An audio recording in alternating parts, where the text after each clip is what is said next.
So I'd like to invite the next panelist. We have Mr. K. Annamalai, who is a prominent...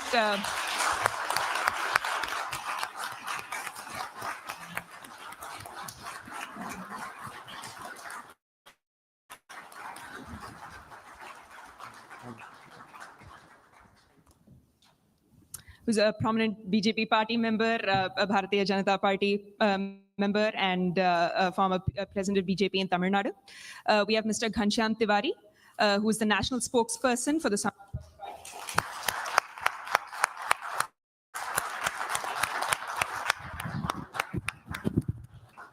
good to see you again. Nice to meet you. Nice meeting you.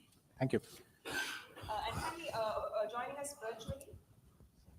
us virtually from Delhi, we have Mr. Verghese George, who is the resident editor at the...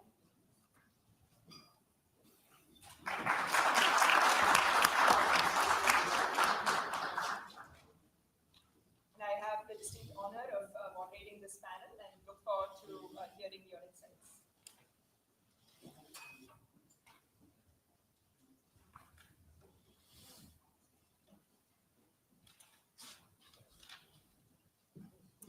So, thank you.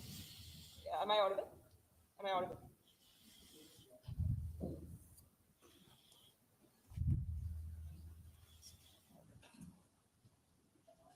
Switch it on.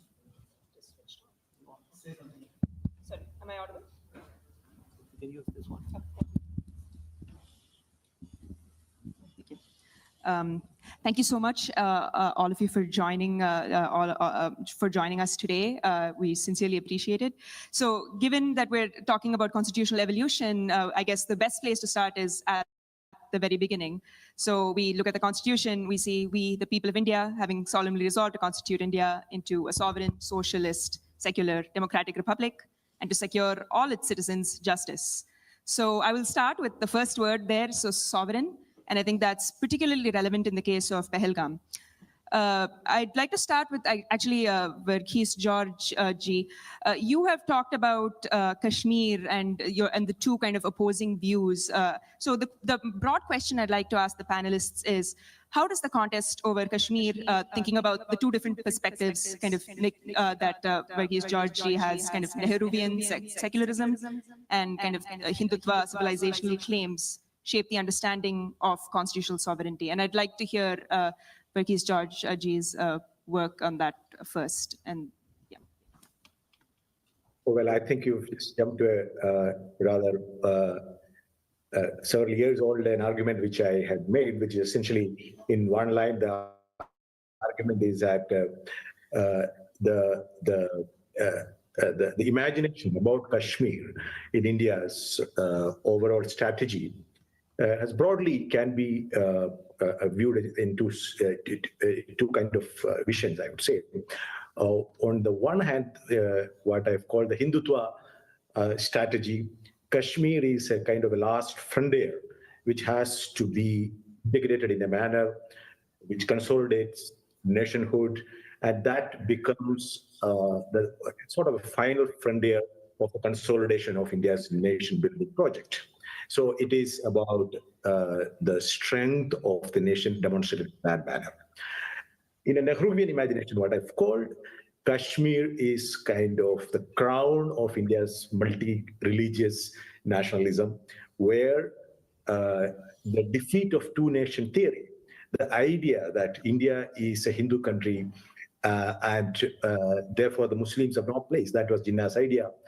That is a new, the two-nation theory, which the Pakistani army chief actually spoke about in a very controversial manner a week ago, almost as a prelude to what happened in Pahalgam. The notion that Hindus and Muslims are two nations that cannot be together, that is a two-nation. So in the Nehruvian vision, the fact that a Muslim majority state or region could be part of India and was part of India and will be part of India was the epitome of India's idea of being a multi-religious, multi-ethnic, pluralist nation. That is the argument that I made, if I recall correctly. But yeah, as I said, it's a few years old. Thank you. So I'd like to draw a little bit more on that. Jesa Deepak ji, you've done a lot of work about civilizational narratives. I'd like to hear, how do you see this shaping kind of our understanding of constitutional sovereignty, especially in the wakes of security challenges like we faced recently? So, if I have to weigh in on the question of, is there a conflict between the Nehruvian position as well as, and the civilizational position or the Hindutva position, there is a certain degree of conflict. The Nehruvian position starts off with a certain secularization or the negation of Bharat's civilizational history. And then it proceeds under the assumption that the history of Bharat is otherwise a clean slate, and therefore it proceeds to make the claim that all communities have always been indigenous to Bharat, or at least all worldviews and faith systems have been indigenous to Bharat. Whereas on the other hand, the Hindutva position basically takes the position that you don't need to deny the fundamental identity of Bharat's civilization in order to find a respectable place for other worldviews and faith systems within its rubric. And that is not the same as recognizing a two-nation theory. A two-nation theory operates under the assumption that Hindus and Muslims are like water and oil, and therefore they are not miscible at all under any circumstances. That it is possible for both communities to live together, provided there is a clear acknowledgement and admission of Bharat's civilizational identity, without anyone taking a position that not only denies, but actively seeks to exterminate the existence of that identity. As long as that social contract and compact is in place, I think we are all on the same page. Now, a lot of people tend to draw a mischievous parallel between the Jinnite position and the Hindutva position to say both of them are actually two sides of the same coin. They are not. Because if that were to be the case, then the fact of the matter is, in the last 11 years or since 2014, we should have seen waves of that particular movement resulting in displacement of people who don't share India's civilizational identity. If anything, on the contrary, what has happened is those who belong to or who are adherents of India's civilizational identity have come under greater attack in the last 11 years. That seems to be the situation. So I am clearly of the view that even if we had to peg this argument or place this argument within the four corners of the Constitution, it is capable of being successfully accommodated as a constitutionally valid argument without doing injustice to the promise of equality, equal justice, and equal treatment in the eyes of law and under the law to all communities. So sometimes what happens is, in our public discourse, we see an invented conflict between constitutional morality and civilizational identity. That conflict, according to me, is manufactured, and its primary goal is to cleanse and exterminate and pixelate our fundamental identity, which has serious consequences for perhaps the last standing dharmic civilization, which has withstood waves of invasions and colonial, let's say, settler colonialism. So I will have to firmly reject the Nehruvian approach. I have taken a very clear position against it. And the rejection of Nehruvian approach doesn't automatically translate into a rejection of civilizational identity. It translates into a rejection of Bharat's civilizational identity. And that is why I am clearly of the view that Bharat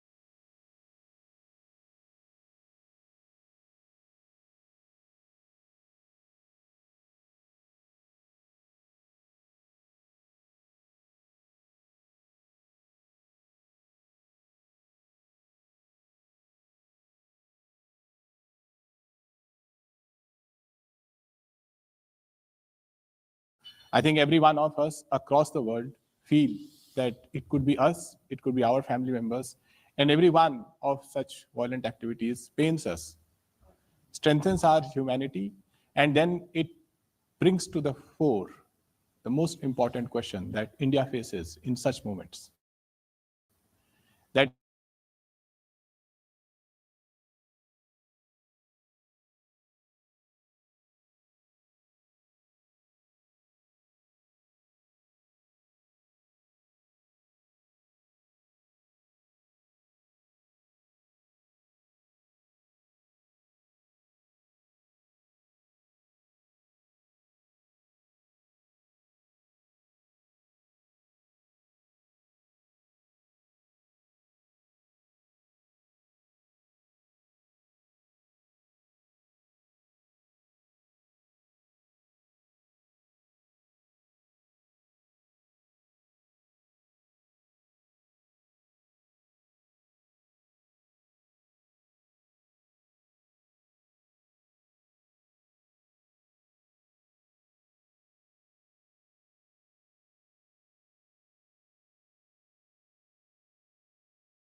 people who fought that empire are the true founding fathers of India: Gandhi, Nehru, Patel, Bose, Bhagat Singh, and countless more people. I believe that these people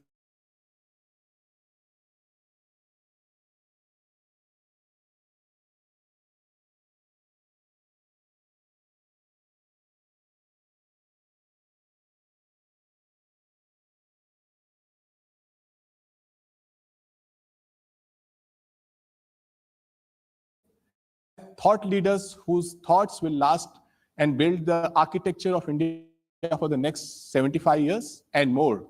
Our institutions have lasted, the IITs have lasted, the systems have lasted, the preamble of our constitution has lasted.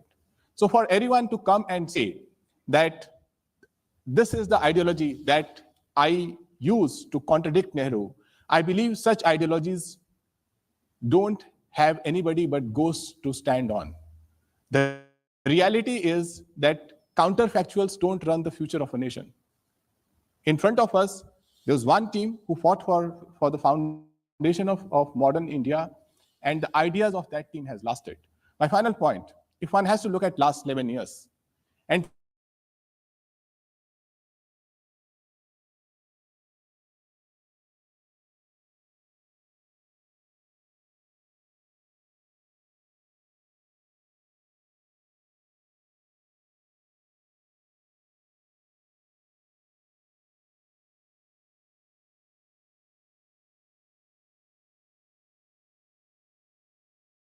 we have had a time when the government in power decided not to convene parliament because of a state election, or the parliament was disrupted by the government in power. So these are important questions that has to be dealt with in the frame of our constitution. Just to conclude on what was said earlier, nationalistic and non-nationalistic. My father served Indian Air Force. I grew up traveling across 7-8 different states in the country, lived in towns and villages, and never ever, from Tamil Nadu, where I did my schooling, to Rajasthan, when the parliament was attacked, to Punjab, when there was terrorism in Punjab, never ever in a village, in a town, in a city have I found anybody waiting for somebody from outside to come and give anybody a certificate of nationalism. We believe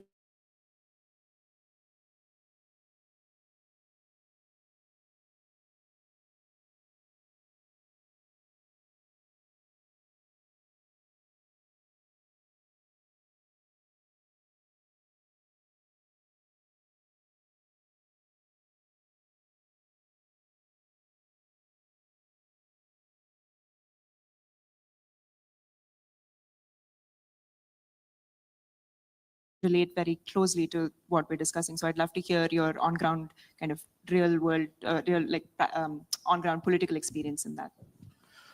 Thank you, Samyukta. I'll take some time to just get into the topic. And you marked a very important year called 2014 and the constitutional evolution. Many times when you go to the Western institutions, it might send a different message that there is something happening in Indian constitution post 2014, and what is happening is the current government trying to distort the constitution. This is a general feeling that at the Western side, I keep seeing it, be it in Oxford and other places.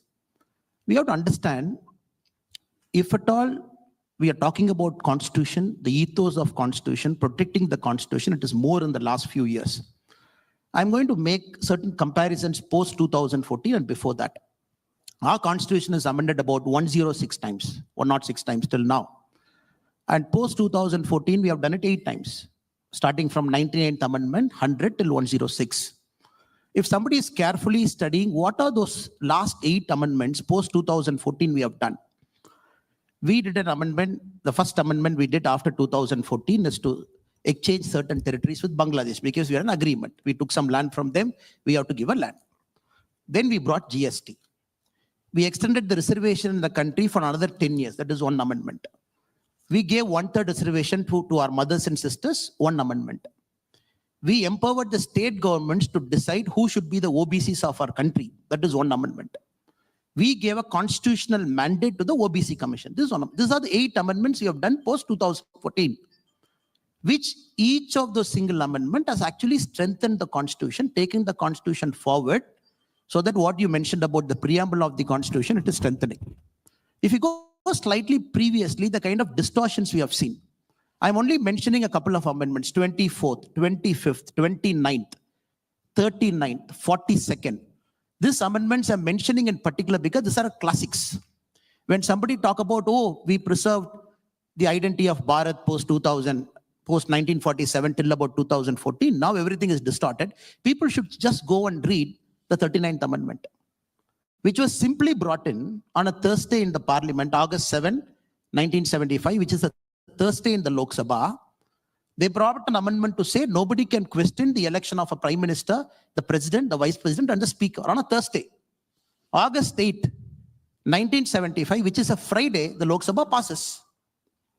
August 9, 1975, which is a Saturday, 17 legislative assemblies of our country, suddenly they call for a session in the Legislative Assembly, they endorse it. August 11, 1975, which is a Sunday, the president signs it. Because August 12, 1975, the case against Indira Gandhi ji madam is coming in the Supreme Court. Have you seen this kind of distortion? 42nd Amendment. When we talk about the preamble now, certain insertion of words, the word called secular. Now the problem in our country is there is a syndrome that many of our folks have. It is called the over-secularization syndrome. They want to go overboard to prove they are secular. That is uncalled for, unfair. And they, with the distorted lens, they want to see whatever is happening to say that, oh, secularism is getting distorted.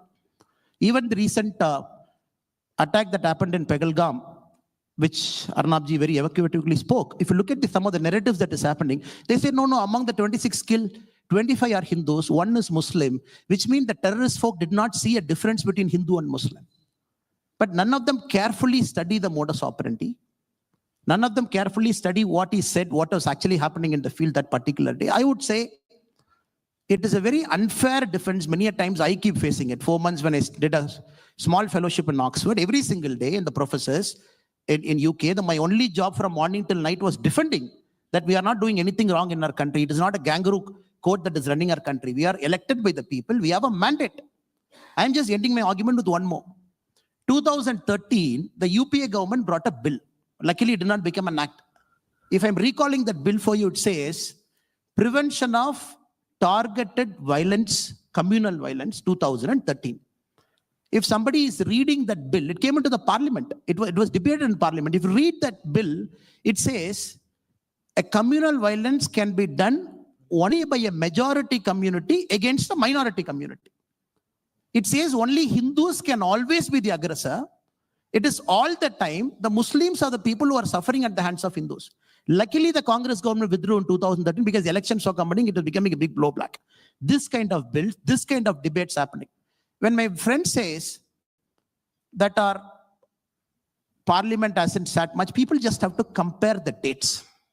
If people's job coming into the parliament is to oppose one man for the sake of opposing from morning till evening, not allowing the business of the house to happen, and then squarely putting the blame on the government. Did any point of time the government of the day now not call the parliament? Did they not invite the president to come and give the address? Did they prorogue the parliament endlessly to say that the parliament will not sit on a particular date? It is every elected person of this country has got a common wisdom to make sure the institutions of different government function normally. And that is very unfair. I'm very happy that you are starting this particular conclave with this topic so that people should understand what happened for the last 250 years was like a speed bump, a roadblock. Now we are only trying to set things in right historical context, because in my table also you have mentioned Vikshit Bharat and the promise of a civilizational state. It is important that India should progress towards something called a civilizational state. And a lot of steps is happening in the last 11 years to make sure that is going to happen right in the times you are going to live. Thank you. Thank you.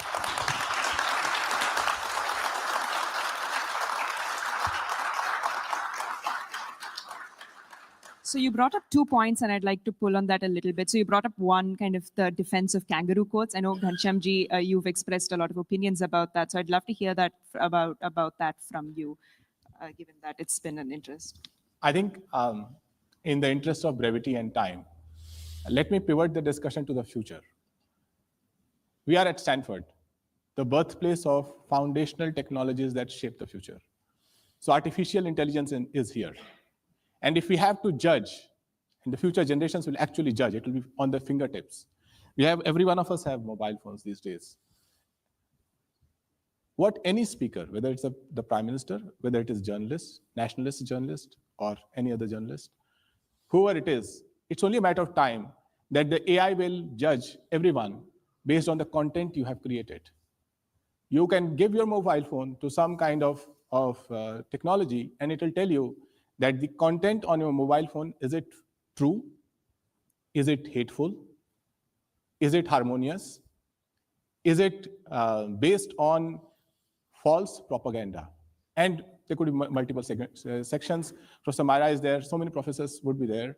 I'm sure this will be scientific and it will be factual.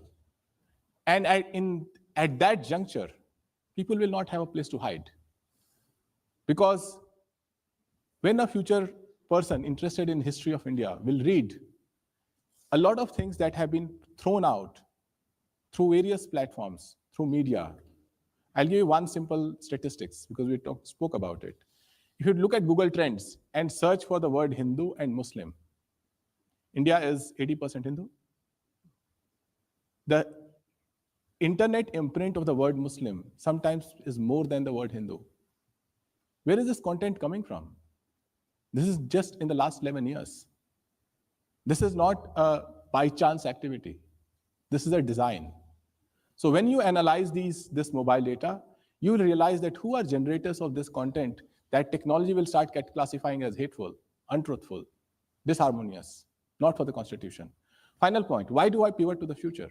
What is India? We talk about civilization.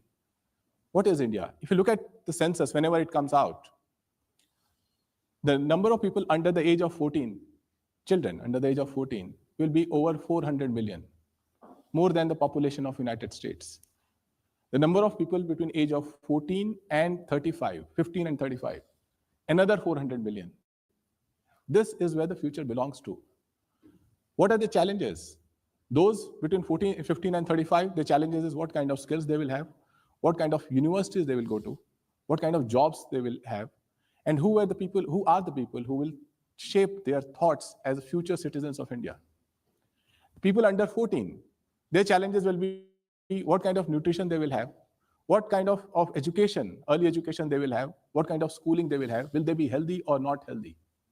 And if any discourse, 800 million people, if the Prime Minister of the country doesn't talk about it day in, day out, if the Vice President of the country doesn't talk about it day in, day out, if members of Parliament don't talk about it day in, day out, they are not doing their duty.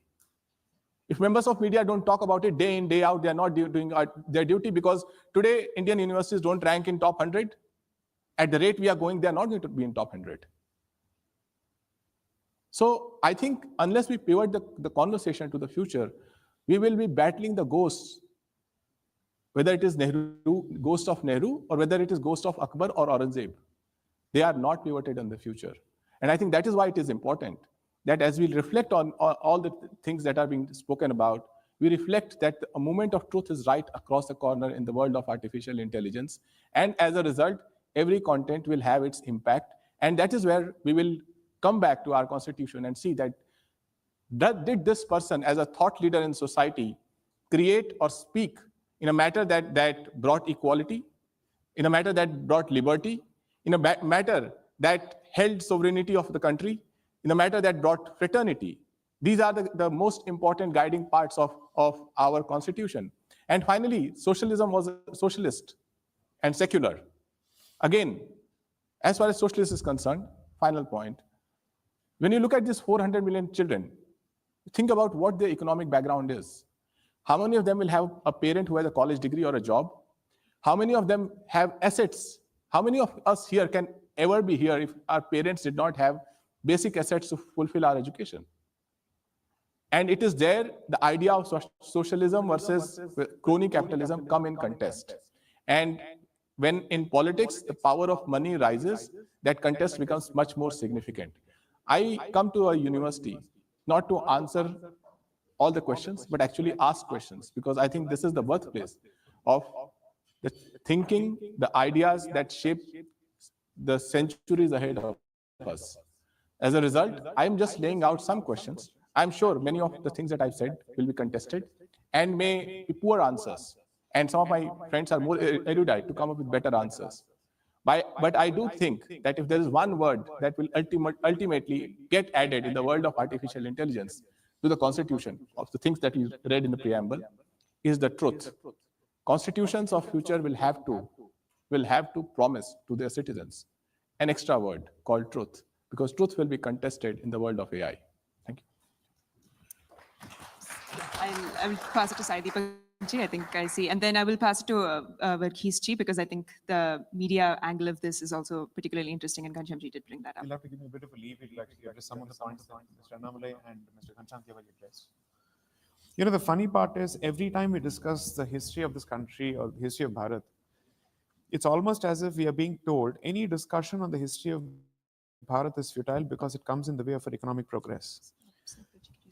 Because if you look at the most advanced nations in the country or the ones who are upwardly mobile, each one of them has managed to go down the highway of economic progress only after having resolved identity crisis, whether it's China, Taiwan, Korea, Japan, whoever it may be.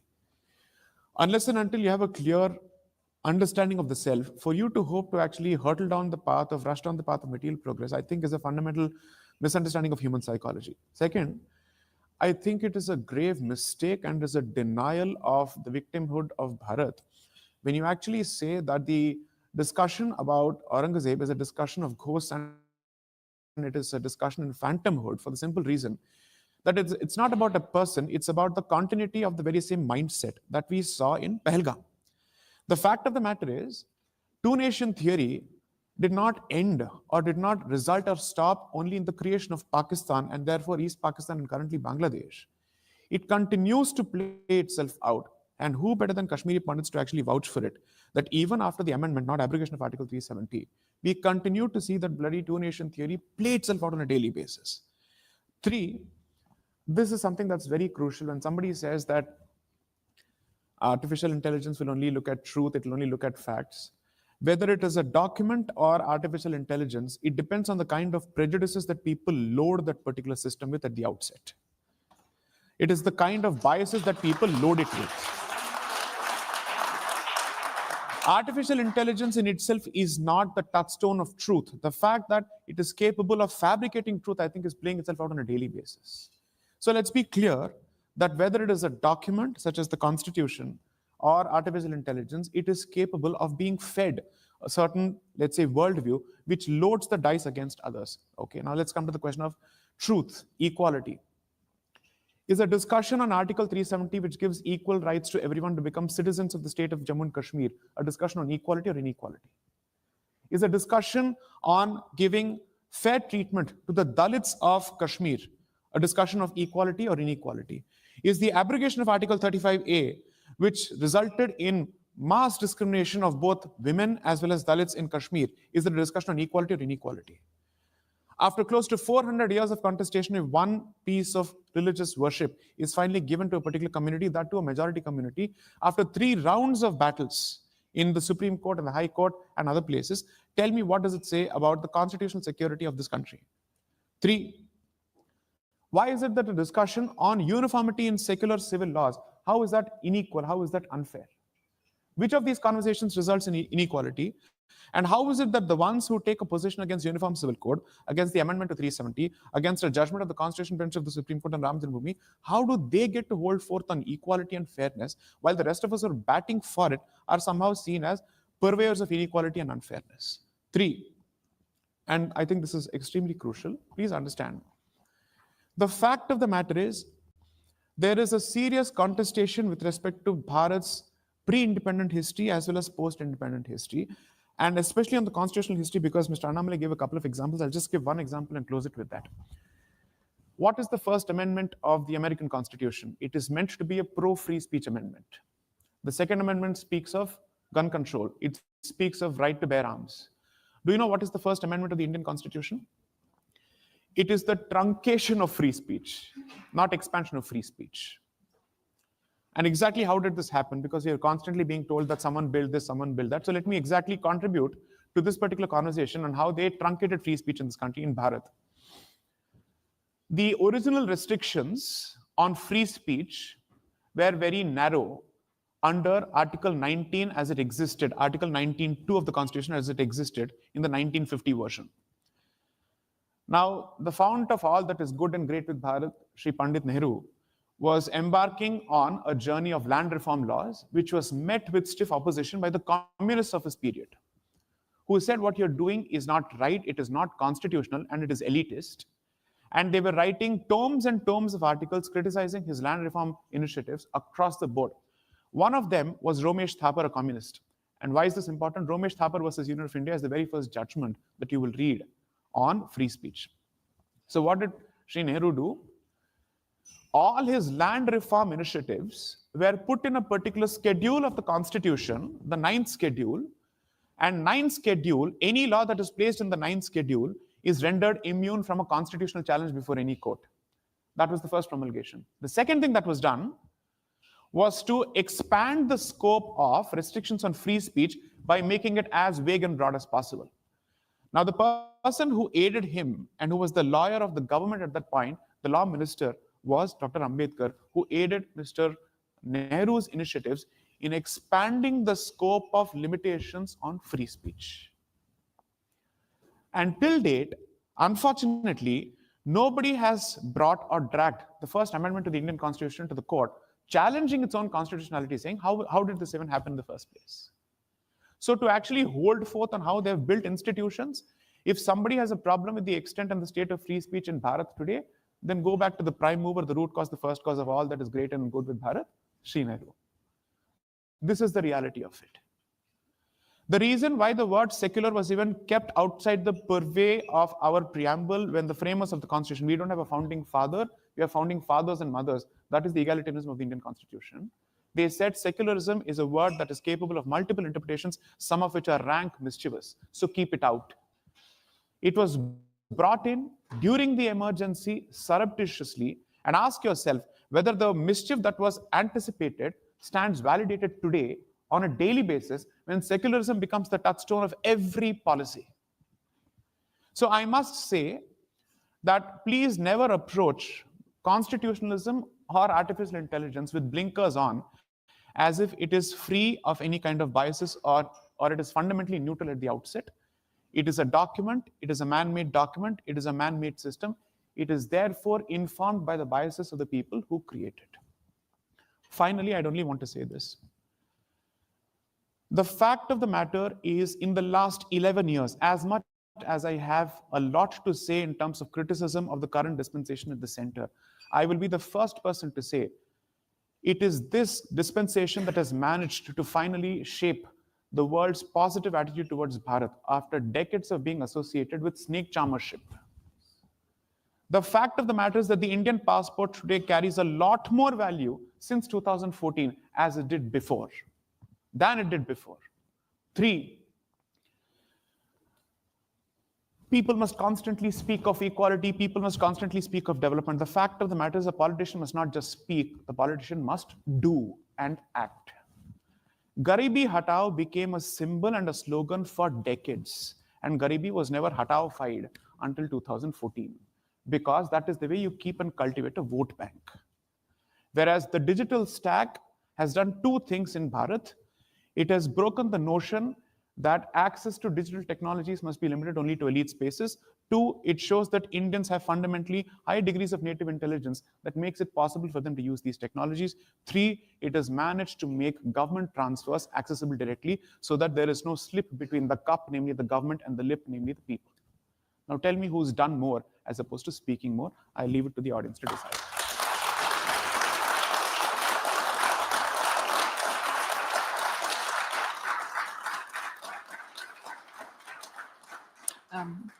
But History, I'd like you to weigh in on specifically Sai Deepak Ji's comments on free speech. I think that's something that you've spoken extensively about in your book on the Trump and Modi kind of relationship.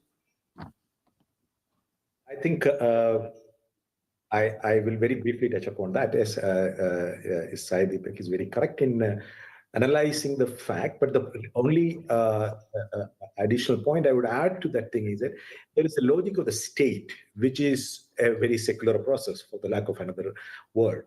The logic of the state is that the state wants to control what is said, what is not said, what is censored and what is propagated. So what is the syllabus? What is the national media? We all know about how information ecosystems are built and how it thrives. What are the business models? Therefore, yes, the state actually interferes in what is legitimate speech and what is legitimate politics. In fact, I had argued elsewhere that there is politics that is extraordinary and there is ordinary politics. Extraordinary politics is what creates or what dismantles existing order and establishes a new order. The creation of a constitution is through extraordinary politics. When the adoption of the constitution, Dr. Ambedkar says civil disobedience was good until today.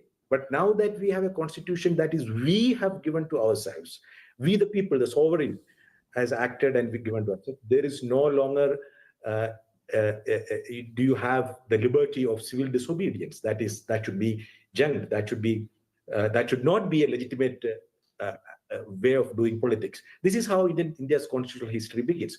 In the very quick minutes that we have before this session concludes, I really want to touch upon the original theme of the session. That is the evolution of the Indian Constitution and what actually happens in 2014. So you have to note one thing. So everybody, the BJP, the Congress, all the entire spectrum of Indian politicians and politics, they are actually united in one argument that everybody says that they are on the side of the Constitution. You would be familiar, living in the United States, you would be very familiar with that argument, both the Democrats and the Republicans. Donald Trump and his critics, all of them say, we are the real guardians of the US Constitution. All politicians in India today claim that they are the real guardians of Indian Constitution. When you go all the way back to the 1950s, pretty much nobody accepted Indian Constitution. That's reality. Though we celebrated, everybody had something to say critical about the Constitution. The Marxists had one view, the Jan Sangh had a different view, the Congress itself, Nehru himself, Ambedkar himself would be looking at the Constitution, the freshly made Constitution, and looking for reasons or things that they thought were inadequately drafted or required amendment, and that is the whole thing began. But now everybody swears by Constitution. But in the interim, we have at least 3 occasions when insurrections actually challenge the constitutional order and try to rebuild what is order. One was the JP movement, the second was Ayodhya movement, and the third, Ayodhya movement, and particularly the demolition of the Babri Masjid, and third was Anna Hazare movement. All these 3 phases in India's political evolution actually challenge the existing constitutional order and try to bring in a new order. I would say 2014 was the culmination in a way of restructuring the order. In fact, if you go back and actually listen to the speeches made at the inauguration of the Ram Janmabhoomi temple in early 2014, the Uttar Pradesh Chief Minister actually says the singularity of that moment. This is a moment that we had waited for hundreds of years. So there is a singularity of time and there is a singularity of the place. So a new order is being created. So what does a new order mean? There is a different way in which we define we the people. In fact, there is a very interesting segment in the Supreme Court judgment. So this is not only the BJP or the political process alone. In fact, it's also through judicial interpretation. When you look at the Supreme Court judgment on Article 370, what it actually interprets we the people. The question was whether Kashmir had any residual sovereignty left, because you had raised the question of sovereignty in the early part of this conversation. The Supreme Court concluded that Kashmir has no residual sovereignty which is separate from we the people and India as a whole. So what the implication of that interpretation is that, so you can have a majority that is won from any place, and you can change the structure or the rules or the rights of everybody, or particularly in another place. The point being that both in changing the structure of Kashmir's constitutional status, and in the recent Act, what actually happens is that there is no representation of the most affected people in that process. It is true that it is through a constitutionally valid mechanism of parliamentary majority how it is affected. But this actually compares with the original scheme of how when Sardar Patel himself was heading a special committee which was to address the special requirements of tribals, excluded communities, religious minorities. And it actually goes on to say that how their representation will have to be, their voices will have to be heard before you actually write the provisions that affect them. That is a significant change when you say people as a whole, the entire country as a whole, and that majority out of that thing, I fear that actually borders on the risk of majoritarianism as opposed to a representative parliamentary constitution. That is one thing. And I don't agreement with the fact, argument about civilization identity and its heritage. But the only caveat we try to explore is civilization is also a journey. There is, when we speak about specific binaries, when I mean, I would as much be in disagreement with the argument that the nation of India begins on 1947 or 1950 or 1952, as much as to say that there is a particular mode of Indian civilization, because we all know the modern Indian history is about Shuddhi movement. We want to actually know what actually is the purest of the civilization.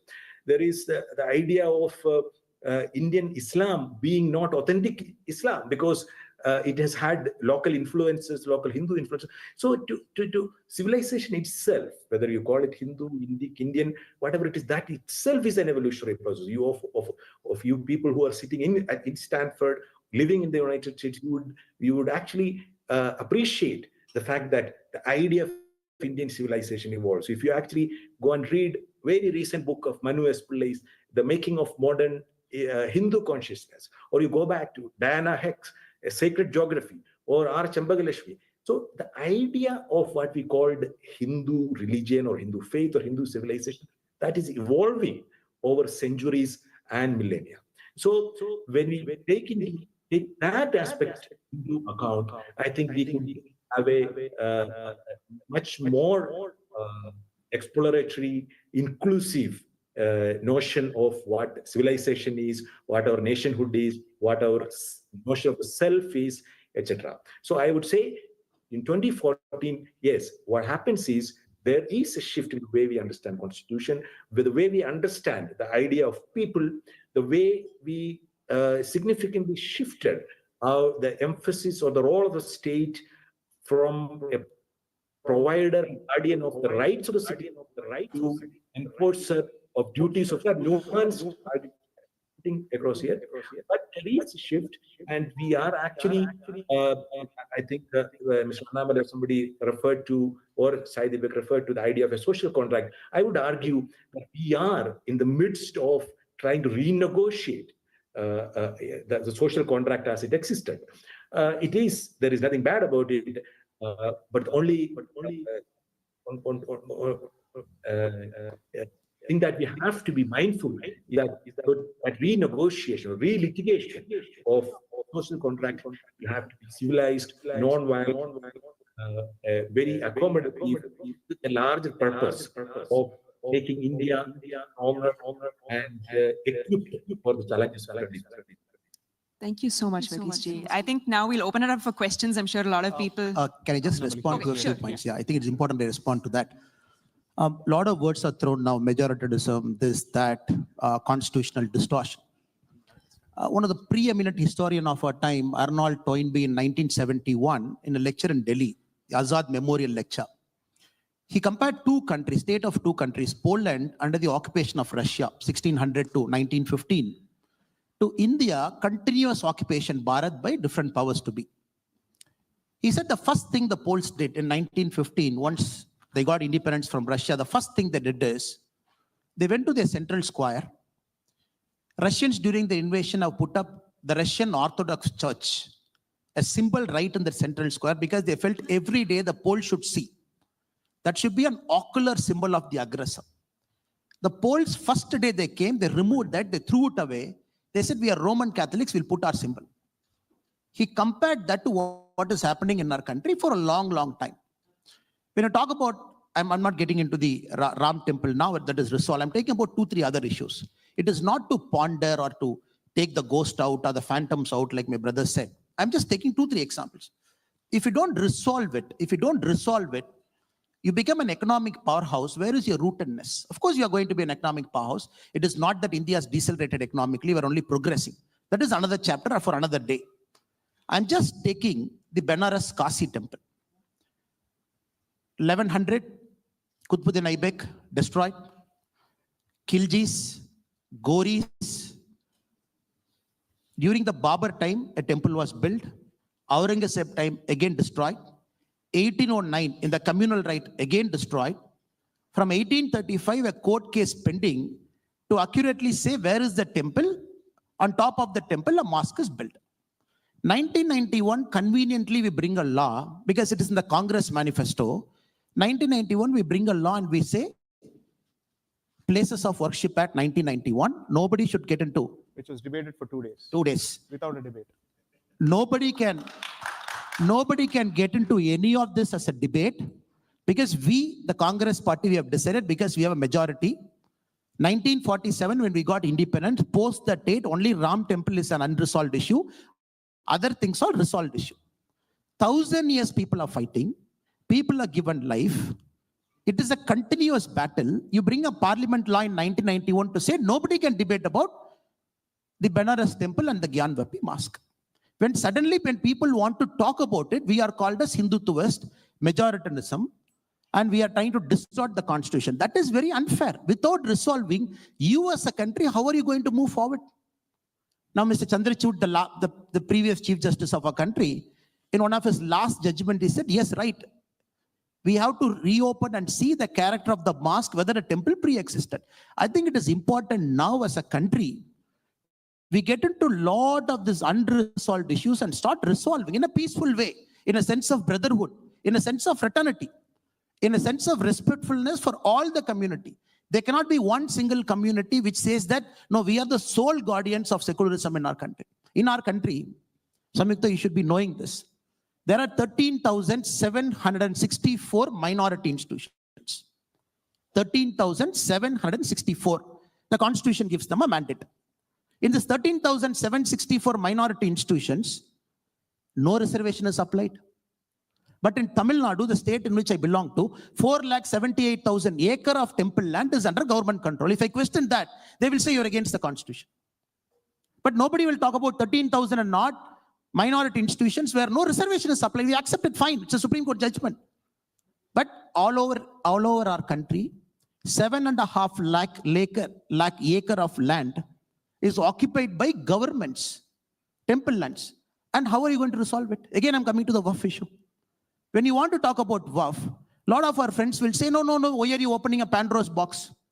Till 2013, you had 18 lakh acres under the Waqf management.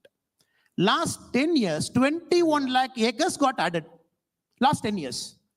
39 lakh acres under the Waqf board. That too from 2013, you're talking of Waqf by user. Anybody can come and say, this is my land. The temple lands are classified as Waqf land. Last 10 years, we have added 21 lakh acres. What stops you and me, the people of our country, from bringing a law in the parliament to clarify how a land should be classified as Waqf? Again, if you do this, people call majoritarian. No, since you are in power, you're using a majority brute force. If you want to use the majority brute force, we might not have waited for the Supreme Court judgment. You would have brought something called a Ram Temple Act in the parliament and built a Ram Temple. Why did we wait for the Supreme Court to resolve it? That is a sign of maturity, a wisdom of a country. The same way, unless you don't resolve the Madura, unless you don't resolve the Benares, unless you don't resolve all this, like my brother said, the ghost will be hiding under his bedroom, under his bathroom. One day the ghost is going to come out. It is better you allow all the ghosts and phantoms to come out now. Resolve it. Once for all, you clean your slate and then you move forward. I really apologize. We'll take one question because I know people really want to. I'm going to leave it to Gauri because I'm not. There are a lot of people. Hello, namaste. My name is Sparsh. So just to point specifically to the 2024 election. So in the run-up to that, we had the campaign by the BJP-led government, where we were paving a way for Viksit Bharat. And we had PM Modi come on multiple occasions saying we want to pave a way for Bharat that is strong and like well developed by year 2047.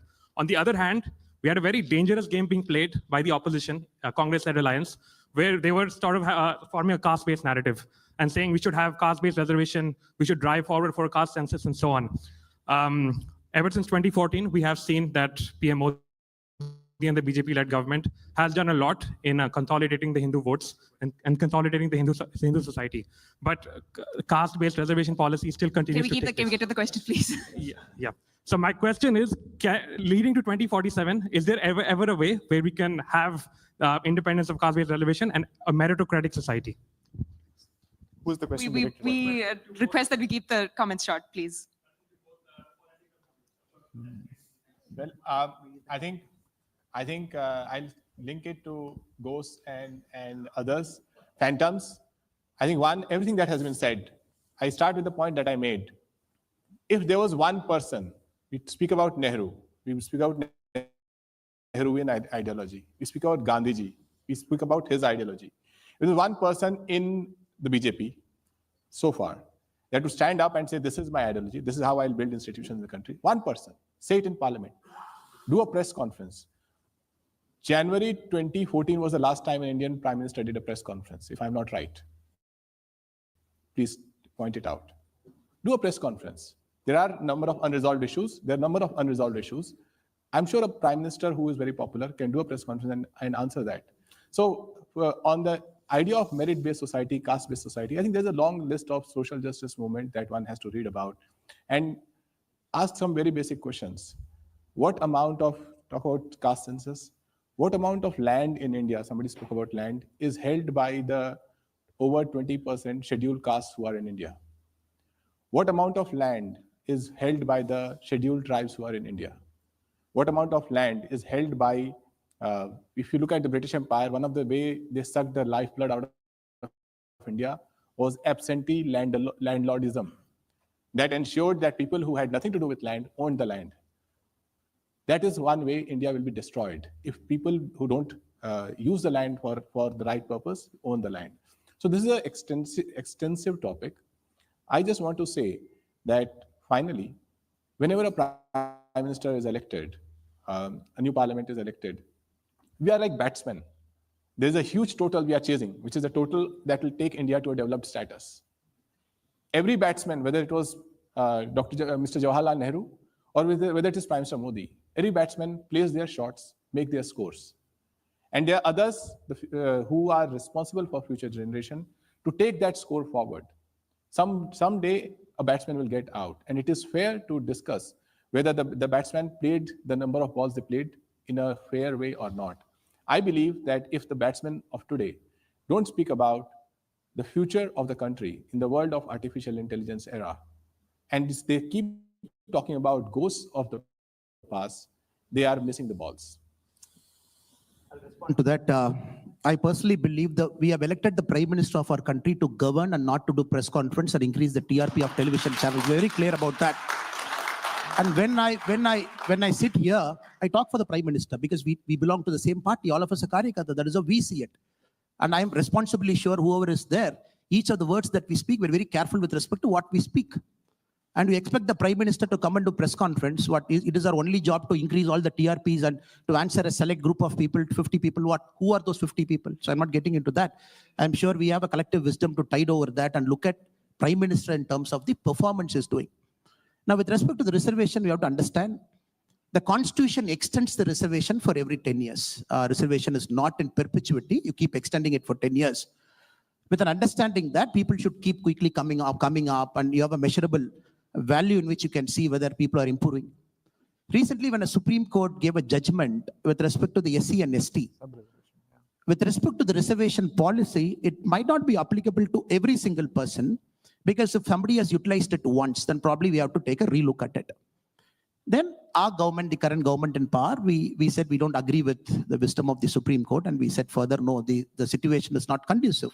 The socioeconomic conditions are not conducive for us to just go back and say we are going to limit reservation to a certain segment. As we speak, we have to understand historically as we speak now, if you look at the socioeconomic indicators, OBC, SC and ST, in whatever context they have suffered, there is an historical problem. Even now, it is not that they all on the same platform, they all do a same 100-meter running race. It is still there. I think it is our duty, all of us as common citizens, to make sure still that level of equality is met. We have to handhold and keep pushing and keep taking them along. That is the response I can give. But having said it, I am very sure one fine day as a country, we all look at it. And even right now, reservation is not there for every single thing. And even anybody coming through reservation, we should not put our head down and say, oh, they came through the reservation, probably the quality is not good. No, it is not. People who have come through the reservation channel, be it the civil services, they are fantastic administrators. It is just at some point of time, they need a leg up, somebody need to pull their hand and give them a fair opportunity. Yes. I know Vijay had some final comments, but I know we could probably discuss. Student question, one student question. I was told Jatin to take. Okay, yeah. One question, but please keep it short. Hi, my name is Vasant. I am a sophomore at the University of Houston. And my question is actually directed to Mr. Tiwari. With due respect, Gandhi and Nehru did fight against the British, but while fighting against the British, they stripped India of their civilizational Hindu identity. While fighting external colonialism, they left Hindus defenseless in their own homeland. How do you justify continuing to defend their legacy today? Thanks. The greatest civilizational battle that India has fought, we as Indians, our forefathers fought, obviously is against the one who dealt the most bloody blows on India, economically, socially, the thought of India, and that were the British. And the people who fought them successfully, I will always see them as heroes. Do not forget that there was a parallel organization who stood shoulder to shoulder with the British, did not fight them. And when Gandhi was assassinated by one of their own, they distributed sweets. They celebrated. They ensured, they were accused in the court as a co-conspirator. Sardar Patel banned them. So to go back, as I said, counterfactuals don't run the nation's future. Anyone could have been there and stood up and become the hero, founding father of a modern India. But Gandhi did, Nehru did. Nehru spent more than 10 years in jail, as much time that the current Indian Prime Minister has been the Prime Minister. He went to jail not knowing that whether India would gain freedom or not. So I will not find any way to belittle the contribution of anyone who fought the British and won us the freedom. We are here standing tall on the sacrifices they have made. Can I take a shot at that? I think it's important to actually make this point. And it ties into the previous point. When a particular ideological position chooses to benchmark itself as the neutral position, there is no greater mischief that is actually committed. When you choose to make yourself as the benchmark, when you actually have an ideological bias, then you actually do grave injustice to everybody else's position. And here I think people need to revisit this entire history. Who made Mr. Mahatma Gandhi, or let's say Mohandas Karamchand Gandhi, the father of India? Where did this title come from? And why are we expected to buy this lock, stock, and barrel, hook, line, and sinker, that all of them shed blood or they were political prisoners? The one thing that I think the scholarship of the last decade has established very clearly, irrefutably, if I may say so, is they were political elites who enjoyed the best of conditions in these jails, when the fact of the matter is, the true movement of the revolutionaries was continuously sidelined, and they were the ones to suffer incarceration of the worst possible kind in the cellular jail. And the fact of the matter is, be it the Congress or the movement that was led by it, please read into the history of it.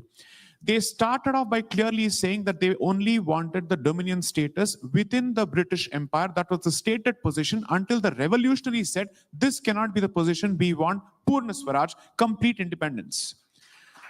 So the so-called party that was established by Alan O. Hume specifically under the instructions that if the revolutionary movement prior to that was not curbed, or it was not given a particular voice through a political platform, then India would erupt. The Congress was set up in the language of the British as a safety valve to ensure that this anger is directed towards British interests as opposed to against British interests. This is the history, which is why I keep saying the history of the last 11 years since 2014 is the so-called status quo that all of us are expected to buy and which has become the gospel truth, has been challenged over and over again. And we are the ones who are trying to exercise free speech, dissenting against an established narrative, and we are the ones who are called fascists. That is the so-called hypocrisy of the ongoing public discourse. Unfortunately, it just so happens that certain Western publications are in cahoots with the establishment when it comes to pushing this narrative over and over again, as opposed to giving us dissenters a platform and a space to explain what is the true nature of it. To put it in the language of, let's say, certain popular movements here, we are the true indigenous voices. We are finally getting to tell our story. Let us tell our story. Samyukta, I'll just take a minute to respond. Now, who banned RSS? The government of the day. The government bans it.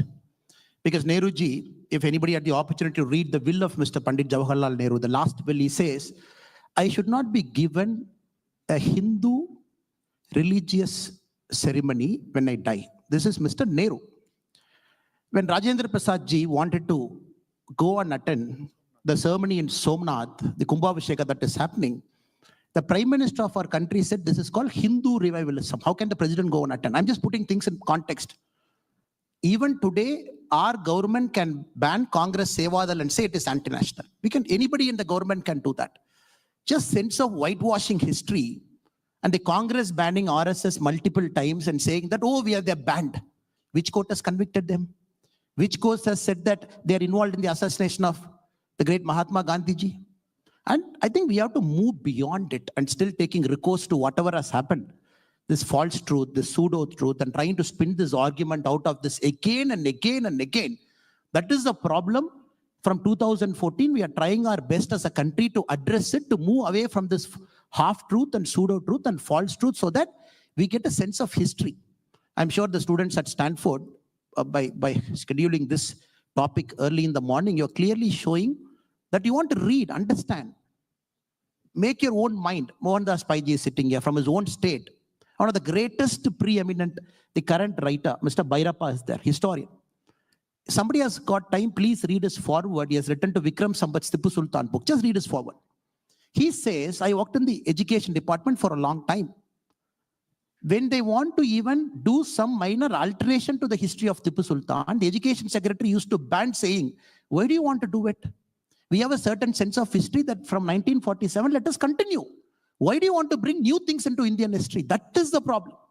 That is why Mr. Sai Deepakar, Vikram Sampath, and others, they're trying to tell a story that is true, that is original, that got distorted for a long time from 1947. Let us respect those voices also. I'm not taking offense to my brother. That voice is important.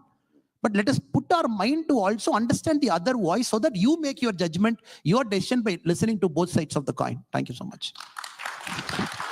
We will have really two sentence, please, Varghese ji, a quick finisher to this very firebrand of a panel.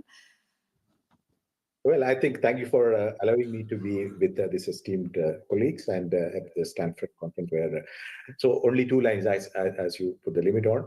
So the question of caste reservation, that is a point of disagreement, point of agreement across all these opinions here and across India's political spectrum. Everybody agrees that caste-based reservation continues. That is an amendment which gets extended every 10 years without any controversy, without any debate. The last time when we had a debate on it was in 2015, when the RSS chief during the, said that there should be a debate on caste-based reservation. And in subsequent years, the chief himself has said that considering the historic particularities of India, this is not time to open a debate on it. It will have to continue as long as it takes. So that is a point of agreement, I think, everybody on this panel, and I think across all political parties and opinions, everybody in India seems to be on agreement on that. Thank you so much. Really appreciate everybody's participation in this panel.